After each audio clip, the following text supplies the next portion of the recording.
Keshav Singh Meena, PGT Hindi, Jawahar Navodaya Vidyalaya Kheda, Gujarat.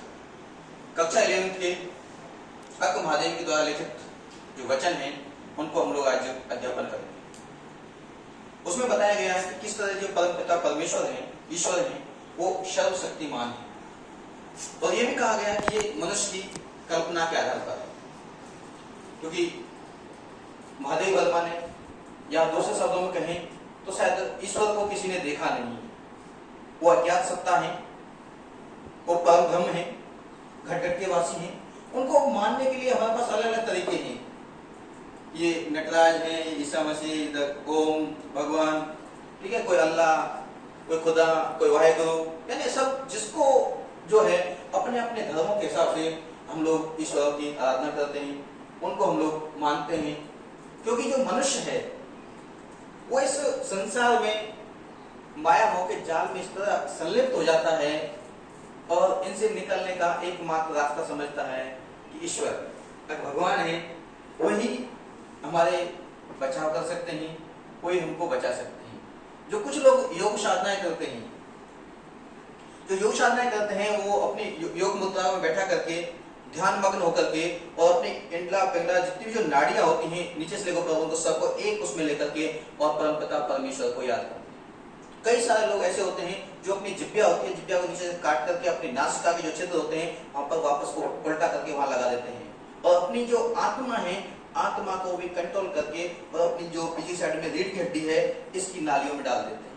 ऐसा बताया गया है, और वो फिर कभी मौत को प्राप्त नहीं होते। लेकिन उस मुद्रा से वो उठ नहीं सकते जिस मुद्रा में वो बैठे हुए हैं। तो जो योग साधनाएं बहुत ही बड़ी बड़ी होती हैं, और बहुत सारे लोग इस सांसारिक माया मोह से छुटकारा पाने के लिए इस तरह की जो साधना है वो लोग करते रहते हैं। ये सब कुछ हमारा ये विज्ञान आपको दिखाई दे रहा है, ठीक है ना। ये जितनी और फिजिकल जो बॉडी है, एथेरिक बॉडी है, एस्ट्रल बॉडी है, मेंटल बॉडी है, स्पिरिचुअल बॉडी है, कॉजल बॉडी है, ये सारी ये डिवाइन स्पिरिट, ये सब क्या है, आध्यात्मिक रूप से जुड़े हुए हैं। क्योंकि कहीं ना कहीं हम लोग, हमारा जो परम मस्तिष्क, हमारा मस्तिष्क, ज्ञान, सब परमपिता परमेश्वर के साथ में जुड़ा हुआ है। उसी को लेकर के हम लोग हमेशा लगे रहते हैं और हमेशा ये कामना करते हैं कि हे भगवान हमको कुछ न कुछ। जो ये कई बार होता है, बहुत सारे रास्ते बताए गए हैं ईश्वर से पहुंचने के लिए, सीढ़ियां हैं, ये कहते हैं स्वर्ग तक सीढ़ियां हो जाए तो हम लोग वहां तक पहुंच जाएंगे। और दूसरा यह कि भगवान स्वयं आएंगे, हमको लेके जाएंगे, भैया चल, तेरे यहाँ की जरूरत नहीं है, तो वापस स्वर्ग में आकर के चलना है तुझे। तो ये हमारी कल्पना है, हम ऐसा सोचते हैं। क्यों? क्योंकि ये हमारे मन मस्तिष्क में बैठा हुआ है। लेकिन कभी कभी ये भी कहा जाता है कि जब ईश्वर हमको बहुत कुछ देता है तो कहता है कि हमारे सामने आप ऐसी परिस्थितियां, ऐसी कठिन परिस्थितियां पैदा करें जिससे हम लोग मजबूर हो जाएं काम करने के लिए। क्योंकि क्या होता है ना, ईश्वर को हम सबसे ज्यादा कब याद करते हैं? जब बहुत ज्यादा दुखी में होते हैं, जब हम बहुत ज्यादा कष्टों में होते हैं, ठीक है। तो उन्हीं चीजों को लेकर के महादेव वर्मा ने, या सॉरी अक्क महादेवी ने ये कहा है, कुछ उदाहरण देकर के, कुछ बातें देकर के समझाने का प्रयास किया है। क्योंकि अगर मनुष्य को अगर सब कुछ आसानी के साथ मिलता रहे ना, तो कभी भी वो ईश्वर को भी याद नहीं करेगा, या दूसरे शब्दों में कहें तो कभी मेहनत भी नहीं करेगा। इसलिए कहती है एक जूही के फूल को लेकर के कि हे मेरे जूही के फूल जैसे ईश्वर। जो जूही का जो फूल होता है ना, बड़ा खुशबूदार, बड़ा महकदार, बड़ा कोमल, बड़ा मुलायम, तो परमपिता परमेश्वर भी ऐसे ही है। वो बहुत ही अपने भक्तों के ऊपर बहुत ही कृपा करने वाले हैं। तो फूल को किससे समान बताया है? जूही के फूल के समान। और जहां समान होता है तो कौन सा अलंकार होता है? उपमा अलंकार होता है, समानता होती है। और परिचय जहां होता है संभावना व्यक्त होती है, ठीक है। और क्या कहती है आप देखिए, कोई कह सकता है कि मंगवा मुझसे भीख। वो जूही के फूल के समान जो ईश्वर है, परमपिता परमेश्वर है, उनसे क्या करिए कि आप मेरे सामने ऐसे हालात पैदा करो कि मैं भीख मांगने के लिए मजबूर हो जाऊं। आप लोग जानते हैं कि भीख कब मांगते हैं? जब हमारे सारे रास्ते जब बंद हो जाते हैं, जब लगता है कोई रास्ता हमारे लिए है ही नहीं जीवन जीने के लिए, तब अंत में जाकर के हम किसी के सामने हाथ फैलाते हैं और जब कहते हैं कि हे ईश्वर, तूने कौन सा दिन मुझे दिखा दिया, हे भगवान ऐसा दिन तो मत दिखा। इसलिए कहा कि मंगवा मुझसे, मतलब मेरे सामने ऐसे हालात पैदा करो ताकि मैं भीख मांगने के लिए मजबूर हो जाऊं, क्योंकि भीख मांगने के लिए मजबूर होगा तो 100% कुछ ना कुछ करने के लिए भी मजबूर होगा। इसलिए कहा जाता है कि जब सब चीज आसानी के साथ मिलती रहती है ना, तो मनुष्य की क्रियाशीलता खत्म हो जाती है। इसलिए उसको कुछ प्राप्त करने के लिए हमेशा कुछ ना कुछ करते रहना चाहिए। फिर आगे देखो कितनी बड़ी कल्पना करती है कवित्री, कहती है कुछ ऐसा करो कि भूल जाऊं अपना घर पूरी तरह से। अब घर का मतलब ये नहीं जो उसका मकान है, घर का तात्पर्य उसका संसार, उसकी वो जगह जहां वो रहती है, घर परिवार के जो लोग जिनमें ही लेकर के हम लोग बस संलिप्त रहते हैं। हम ये भी सोचते हैं अगर ये ना होगा तो बात क्या होगा, और हम लोग उसी चक्रव्यूह में घूमते रहते हैं।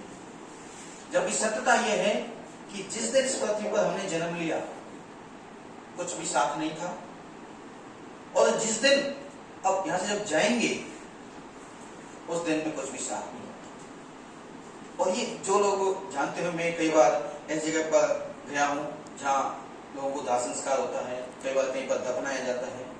अब मनुष्य की प्रवृत्तियां देखिए, आपने देखा होगा कि जब कोई आदमी मरता है तो सारे वस्तुओं को उसे खोल लिया जाता है, ठीक है, और जो उससे संबंधित वस्तु होते हैं उनको जाकर के वहां शमशान घाट में ले जाते हैं, जला के आ जाते हैं।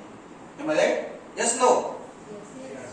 लेकिन भैया उसने जो पहने हुए आभूषण होते हैं ना, उनको तो खोल खोल करके रख लेते हैं। क्यों? उनको भी पहन के आना चाहिए ना भाई। जब आप उसके पहने हुए वस्तुओं को, सब चीजों को खोल कर ले जा रहे हैं और जाकर के जला के आ रहे हैं क्योंकि भाई उससे कोई मतलब नहीं है, तो उसने जो शरीर में पहने हुए जो आभूषण है, सोने चांदी के हैं, हीरे जवाहरात हैं, उनको खोल करके क्यों आप अपनी तिजोरी में रख रहे हैं? ये सत्य है, क्योंकि मनुष्य परिस्थितियों के अकॉर्डिंग बदल जाता है। अगर एक मक्खी अगर चाय में गिरती है तो उसको हम मक्खी को नहीं फेंकते, उसमें से चाय को फेंक देते हैं। लेकिन जब वही मक्खी अगर घी से भरी हुई बर्नी में गिरती है तो मक्खी को निकाल के फेंक देते हैं, घी को नहीं फेंकते हैं। ये सत्य है ऐसे संसार का। इसलिए वो कहता है ऐसी हालात हमारे पास पैदा करो कि मैं अपने घर बार को भी भूल जाऊं, ताकि किसी से कोई मतलब नहीं। ओनली मतलब है किससे? परमपिता परमेश्वर से। क्योंकि ऐसी स्थितियां आती हैं, ऐसे हालात पैदा करने के लिए, ऐसी मजबूरी करने के लिए वो कहती है। आगे कहती है कि झोली फैलाऊं और ना मिले भीख, कोई हाथ बढ़ाए कुछ देने को।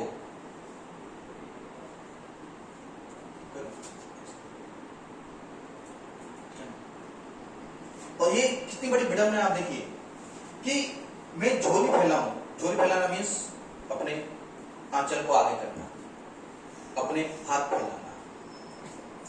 जब मैं झोली फैलाऊं और ना मिले भीख, कोई हाथ बढ़ाए कुछ देने को।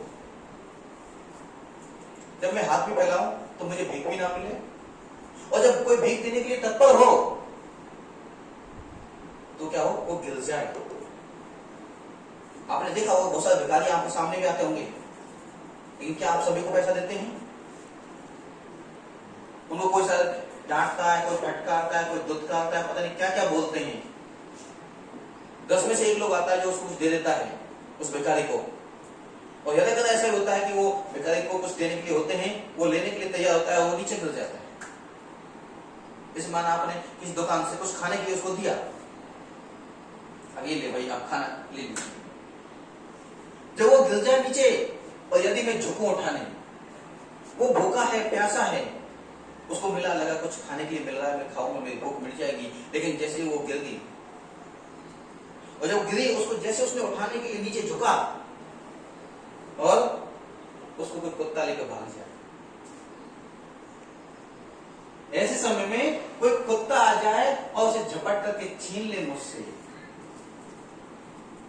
आप समझ सकते हैं उस समय कैसी मन स्थिति उसकी होती होगी।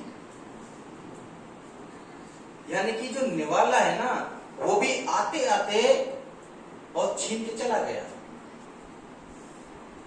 इसलिए जीवन में जो परिस्थितियां कब कब कहां कैसे होंगी ये पता नहीं होता।